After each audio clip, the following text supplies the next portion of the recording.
Halo, assalamualaikum semua, kembali lagi bersama saya Fuzui Jam RD. Kali ini kita akan membahas tentang, ini acaranya digabung ya, Ruinfo, Polinfo, Histoner 3 ini lagi saya gabung.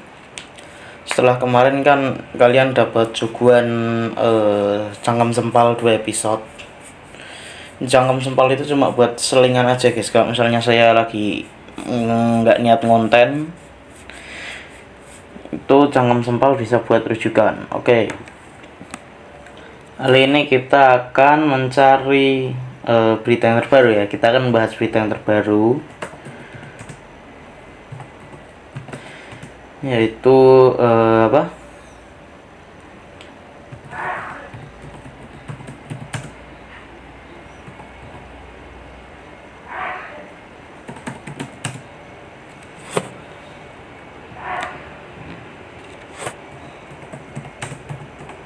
No ya apa? Kemarin itu kan ada yang namanya awal mul apa? Ya sampai sekarang itu kan masih ada perpecahan yang namanya di daerah Crimea dan Donbas. Ya, kali ini kita akan membahas perpecahannya Rusia Ukraina. Ini kan dua negara ini kan gabung nih di samping-sampingan gitu kan.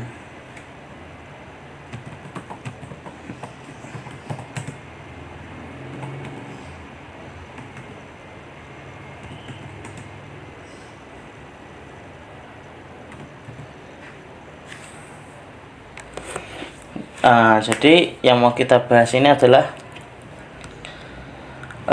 awal mula perpecahannya Rusia Ukraina gitu. Anjir, pengumuman masjid.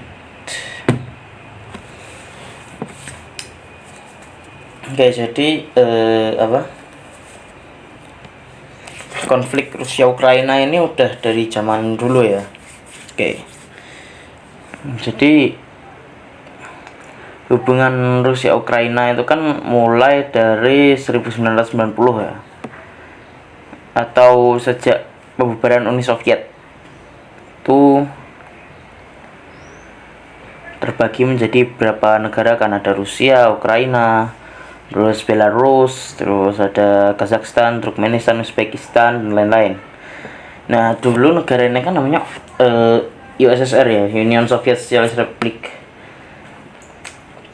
dari abad ke-17 kan. Udah ada dari abad 17 dalam berbagai bentuk. Jadi persatuan dan hubungan antara Rusia dan Ukraina ini udah dari lama ya, dari abad ke-17. Lalu waktu abad ke-18 agak sempat renggang dikit setelah otonomi Hetman Kazaki dihapuskan oleh Yekaterina Agung yang wilayahnya digabung ke Rusia. Terus akhirnya hubungan ini kan pulih sedikit setelah World War I dan setelah October Revolution tahun 1920.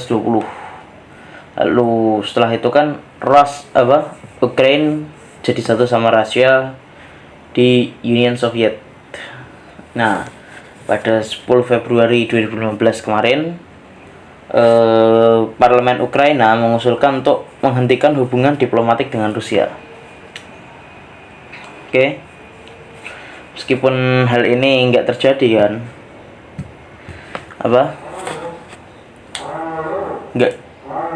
Apaan sih anjing? Halo mata.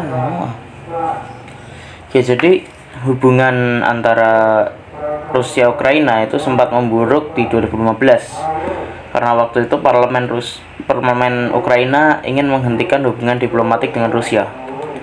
Tapi hal ini nggak kesampaian ya, jadi masih tetap berhubungan itu.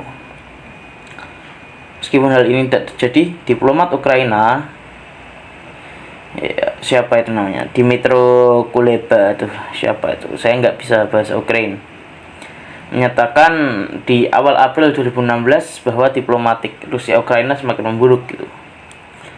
Rusia itu punya kedutaan besar di Kiev, lalu punya konsulat di Kharkiv, Lviv, Odessa. Ukraina juga punya kedutaan di Moskwa, lalu ada konsulat di Rostov, lalu Saint Petersburg, lalu ada Yekaterinburg, Yumen, Vladivostok, dan duta besar Ukraina dan Rusia itu udah saling bertukar itu sejak 2014 itu. Nah, ini hubungan antara kedua negara tersebut ini udah rumit sejak 91, atau yang namanya apa sih anjir, setelah keruntuhan Uni Soviet. Jadi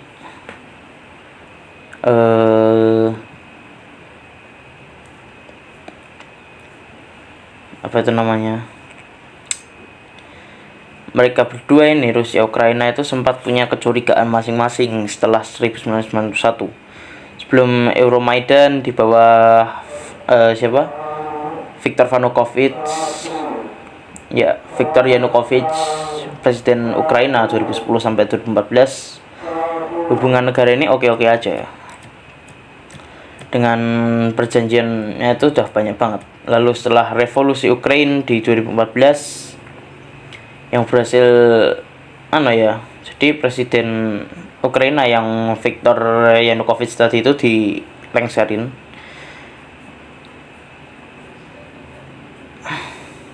Hubungan Rusia Ukraina jadi semakin baik gitu.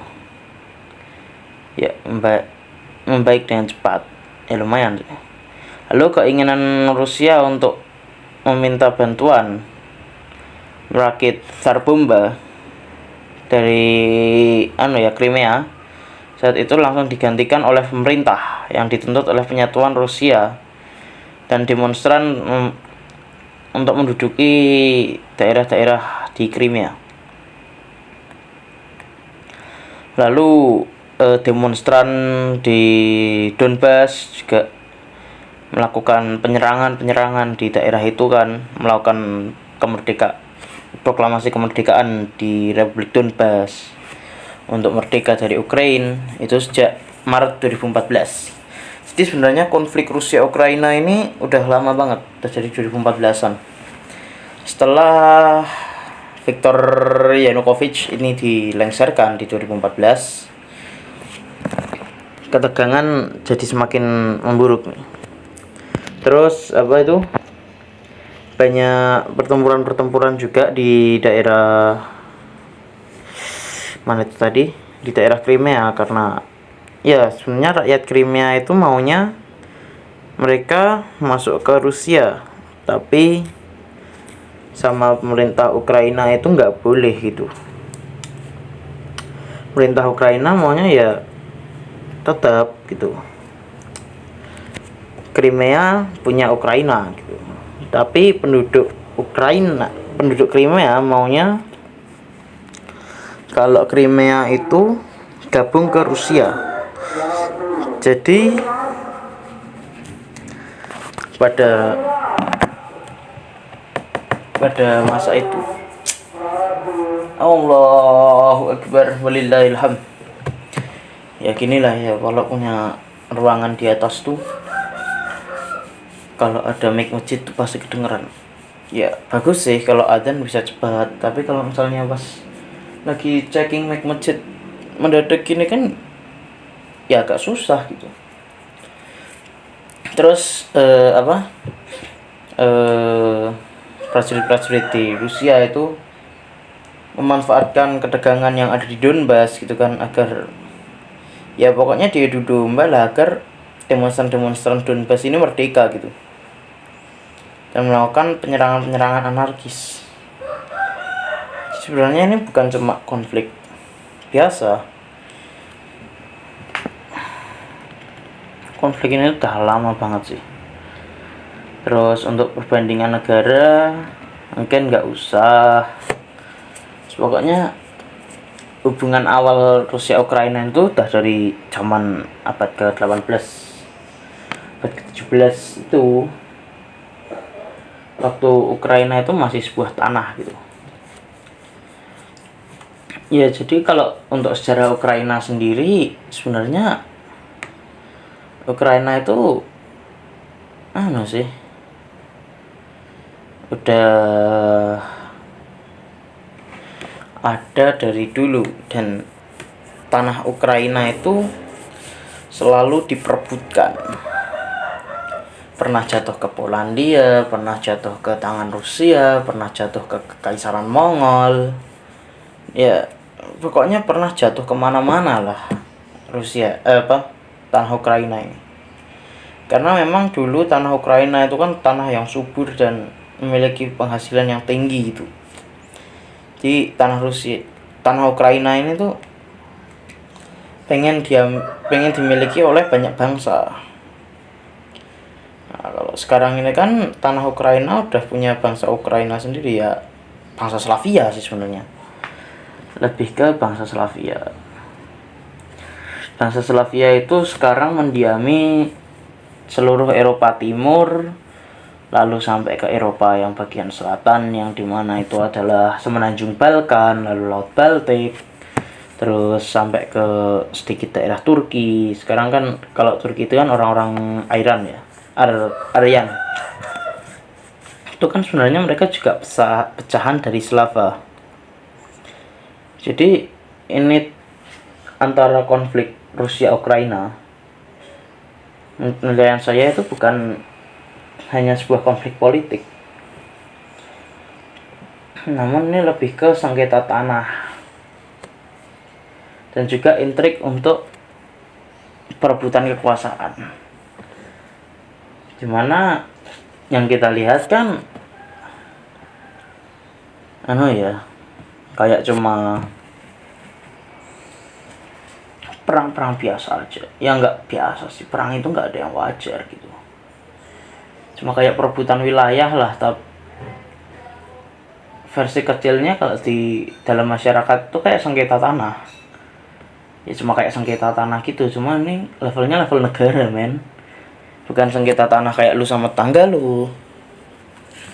Kalau lu sama tangga lu mah ya sengketa juga sih. Tapi sengketa ini tuh udah dari abad ke-17, men, bukan cuma kemarin gitu karena kegeser patok.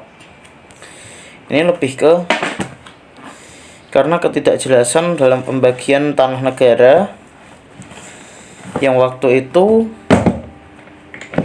ditumpahkan waktu setelah Rusia Ukraina itu berpisah atau setelah pembubaran Uni Soviet. Jadi penganeksasian itu tujuannya adalah untuk mengambil alih Crimea.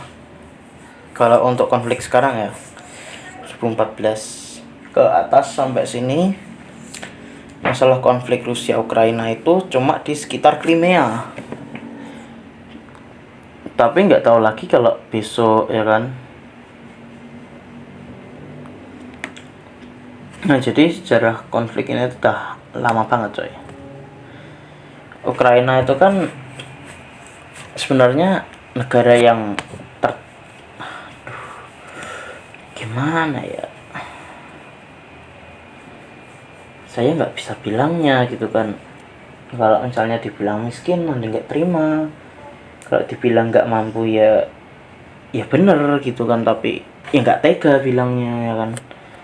Intinya Ukraina itu bangsa yang kurang lah kalau misalnya kita ngomong tuh. Jadi bangsa mereka itu bukan bangsa yang siap gitu.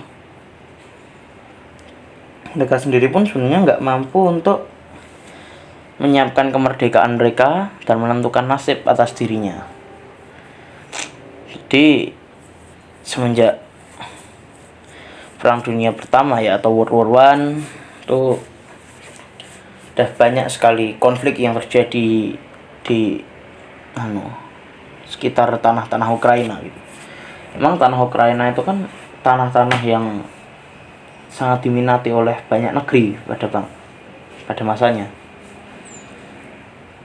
Karena balik lagi ke tadi ya, karena Ukraina itu subur gitu. Lalu setelah keruntuhan kekaisaran Rusia itu kan banyak negara-negara yang ambrol sendiri-sendiri gitu. Ya tau lah ya, ini itu menyangkut pada revolusi Bolshevik. Ukraina itu kan nggak bisa menentukan nasib atas bangsanya sendiri. Jadi setelah Perang Dunia I selesai itu kan ada perang saudara besar gitu. Akhirnya Ukraina ini takluk di bawah kekuasaan Uni Soviet. Masa itu tuh masih Vladimir Lenin kan, masih awal-awal gitu, masih tentara rakyat lah yang cuma buruh dan petani yang dipersenjatai gitu. Tapi sebenarnya Ukraina itu sudah punya gerakan bawah tanah sejak dulu. Mereka ingin merdeka juga dari. Jadi bangsa Ukraina itu dari dulu memberontak dari cengkraman Uni Soviet. Bentar ya, bentar. Cotomat ini. Jadi ya konflik Rus Ukraina itu udah lama banget coy. Sudah sebelum World War I ya, waktu zaman Kekaisaran Rusia. Setelah Kekaisaran Rusia itu kan di demo tuh Tsar Nicholas, kalau nggak salah waktu itu Tsar Nicholas tuh di demo sampai akhirnya kan mati semua keluarganya kan, di demo sama kaum Bolshevik.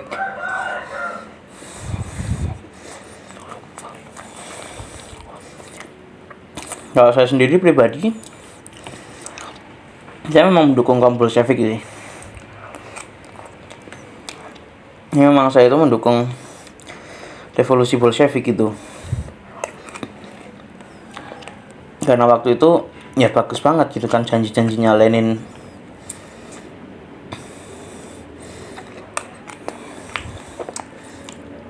Lalu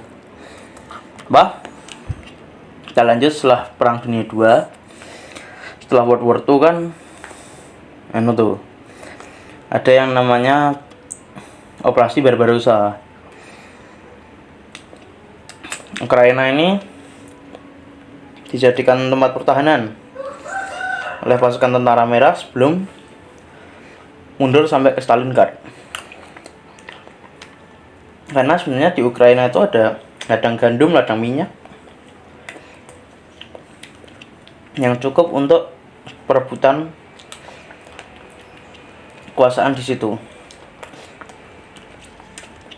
Ini kalau sebenarnya Jerman bisa menguasai ladang gandum itu sepenuhnya, lalu Jerman bisa mendapatkan minyak di Kaukasus,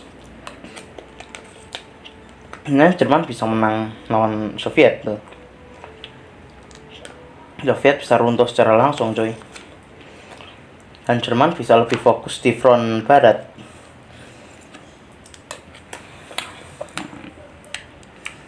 Lalu beberapa orang Ukraina itu kan ada yang membelot dan masuk ke Waffen SS ya, ini keprajuritan Jerman. Nah, masuk ke Schutzstaffel dan bertarung dengan tentara merah di sekitaran Ukraina.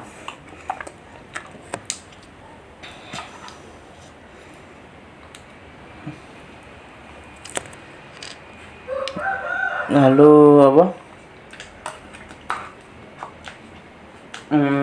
apa namanya? Bentar ya.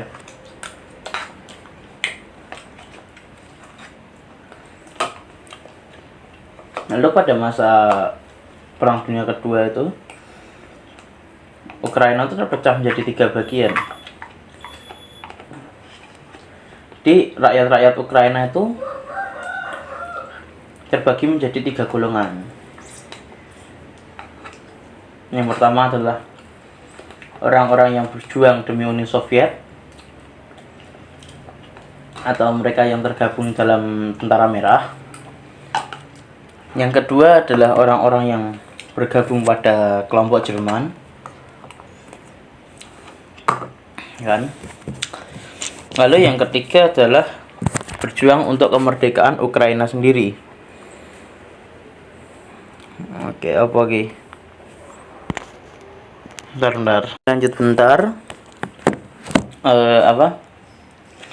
Setelah Perang Dunia Kedua itu kan selesai kan. Lalu Ukraina secara resmi bergabung menjadi Uni Soviet. Ada beberapa amandemen dari konstitusi Soviet Ukraina. Jadi negara Ukraina di bagian maksudnya ya negara Ukraina itu kan masuk dalam bagian dari Uni Soviet. Itu memiliki beberapa amandemen dalam pemerintahan mereka. Konstitusi tersebut memperbolehkan Soviet Ukraina bertindak sebagai negara berdaulat di hukum internasional dan dalam batasan tertentu berada sebagai bagian Uni Soviet pada waktu yang bersamaan. Jadi sebenarnya Ukraina itu sudah dikasih hak khusus. Mereka bisa memiliki hukum sendiri, mereka bisa bertindak sebagai negara sendiri yang berdaulat. Tetapi mereka juga harus patuh dan tunduk pada hukum Uni Soviet dalam waktu yang bersamaan. Jadi waktu itu Ukraina itu hukumnya dua ya. Yang pertama hukum Ukraina sendiri, yang kedua adalah hukum Soviet. Jadi mereka mematuhi dua aturan. Nah, karena amandemen ini, Soviet Ukraina diperbolehkan jadi salah satu dari pendiri dan anggota Perserikatan Bangsa-Bangsa. Jadi waktu itu Soviet di Union apa itu? Soviet di United Nation itu ada 3 Soviet gitu. Yang pertama ada Sovietnya sendiri, lalu ada Soviet Ukraina dan Soviet Belarus. 3 gitu. Pada 1953 pada pemimpinan Joseph Stalin kan mati gitu. Lalu Crimea diserahkan ke Ukraina kembali. Di 1953 Joseph Stalin mati, 1954 Crimea diserahkan kembali ke Ukraina.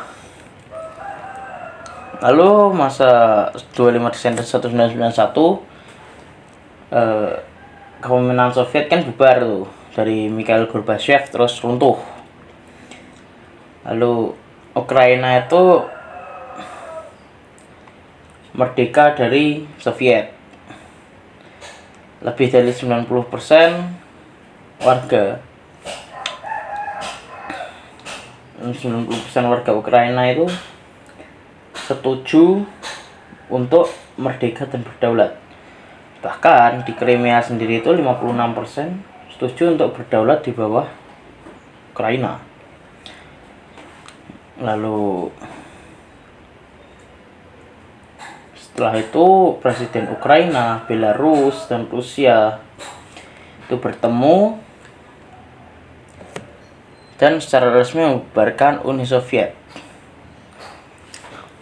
Dengan demikian, Ukraina merdeka secara de facto dan de jure yang diakui oleh komunitas internasional atau United Nations.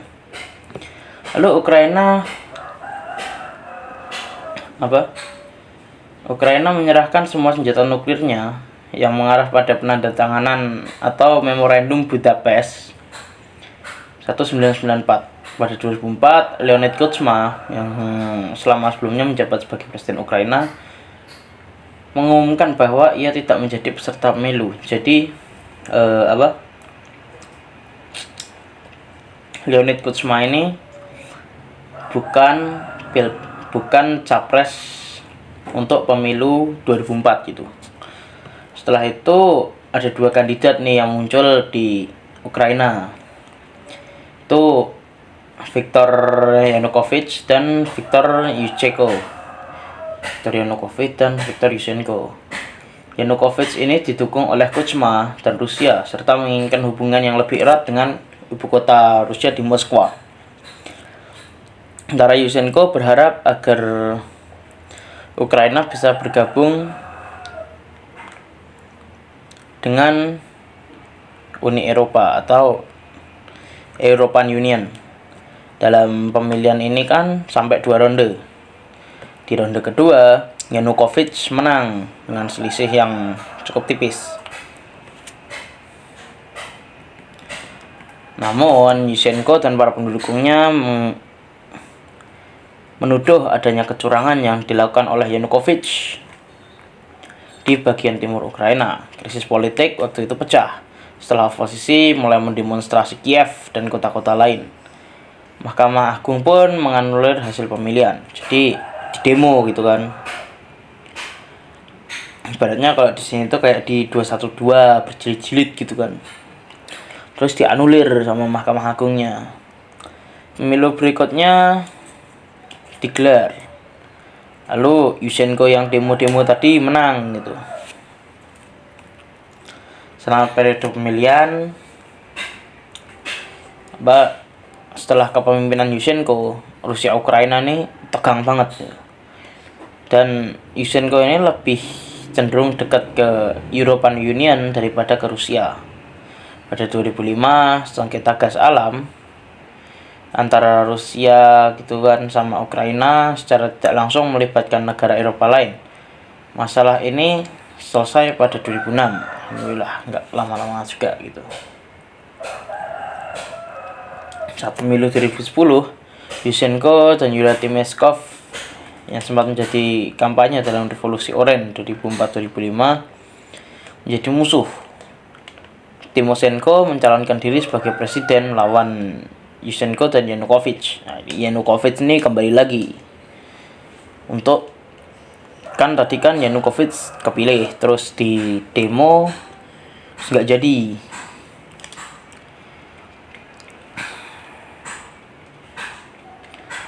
Nah, Yushchenko yang popularitasnya jatuh tetap memaksa untuk mencalonkan diri. Dan banyak pendukung dari Revolusi Orange yang meninggalkan Yushchenko. Mereka lebih memilih ke Tymoshenko. Yushchenko, Tymoshenko, sama Yanukovych. Jadi ada 3 kan. Di putaran kedua ini si Yushchenko ini udah kalah gitu. Di putaran kedua, apaan nih? Bentar. Internet nge-lag ya.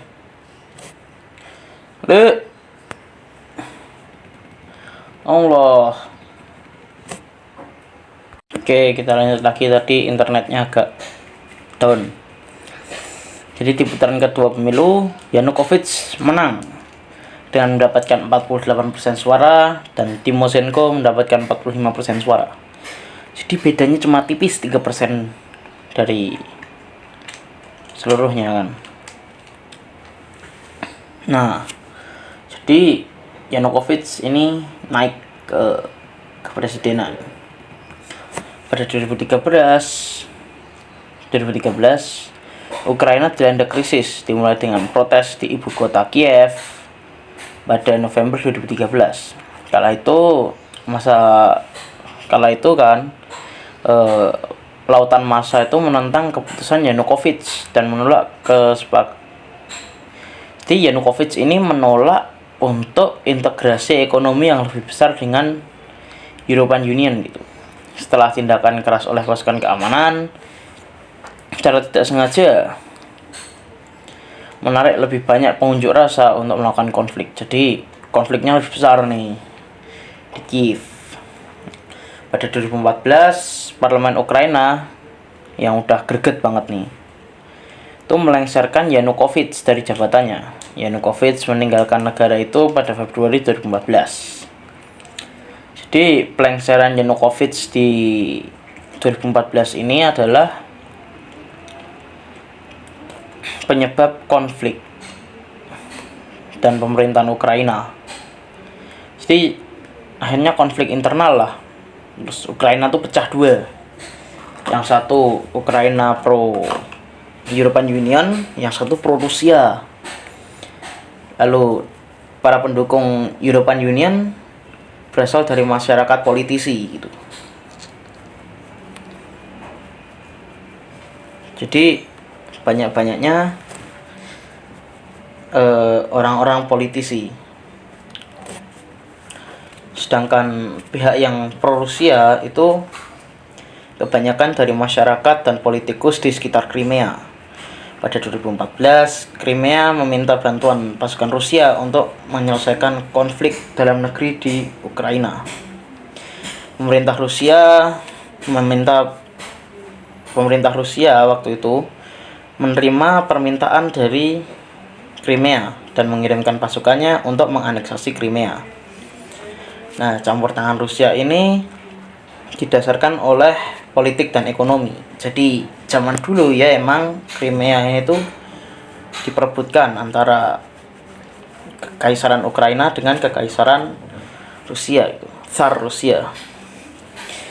Lalu letak geopolitik Crimea ini kan strategis. Jadi kalau Crimea diduduki, otomatis pengaruh Rusia di Eropa Timur dan Timur Tengah itu kembali melonjak. Pada Juli 2014, situasi di Ukraina menjadi krisis internasional yang membuat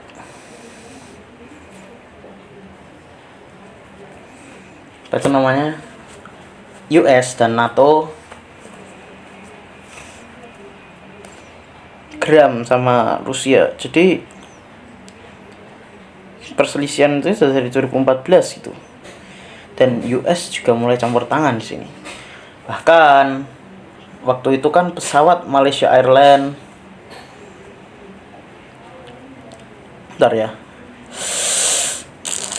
gatal. Waktu itu kan pesawat Malaysia Airlines pernah ditembak jatuh di wilayah Ukraina. Dan karena itu kalau nggak salah kejadiannya itu kapan ya, saya lupa, 2015 atau kapan. Pokoknya itu karena pesawat Malaysia Airlines itu dikira pesawat Rusia yang pesawat angkatan udara gitu. Jadi ditembak, ternyata Malaysia Airlines gitu kan jatuh.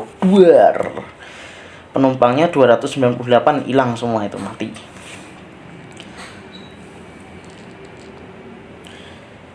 Nah kan, itu 2015 itu.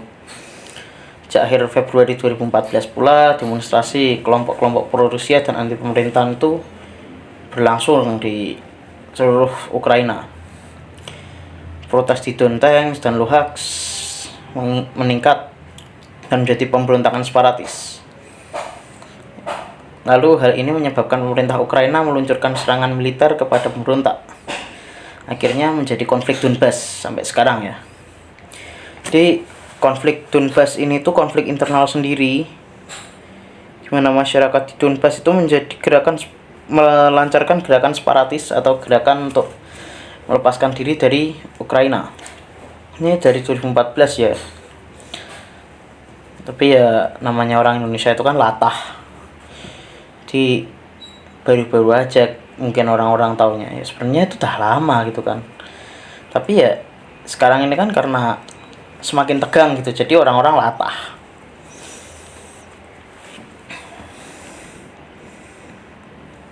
Terus pernah 2015 di bulan Februari kalau nggak salah ya, itu Rusia dan NATO menandatangani kesepakatan Minsk. Itu perjanjian untuk gencatan senjata, penarikan persenjataan dan kontrol penuh oleh pemerintah Ukraina. Tapi ya enggak gitu. Aneh emang. Jadi sampai 2020 itu mereka tetap bertarung gitu. Akhirnya pun di ajang-ajang tertentu kan Rusia nggak boleh ikut gitu. Jadi Rusia itu akhirnya di-banned dari ajang olahraga, terus ajang-ajang, ya pokoknya Rusia itu di-banned lah. Lalu gimana caranya agar Rusia itu bisa kembali ke ajang internasional lagi? Yaitu Rusia memanfaatkan yang namanya Common Independent States Makanya kan kemarin kalau misalnya kalian player Mobile Legend, kalian lihat Na'Vi itu kan benderanya bukan bendera Ukraina. Walaupun kita tahu Navy itu kan markasnya di Ukraina, tapi pakai bendera CIS atau Common Independent States karena ya Rusia Ukraina itu di-banned gitu dari dunia internasional. Jadi mereka pakainya bendera CIS gitu.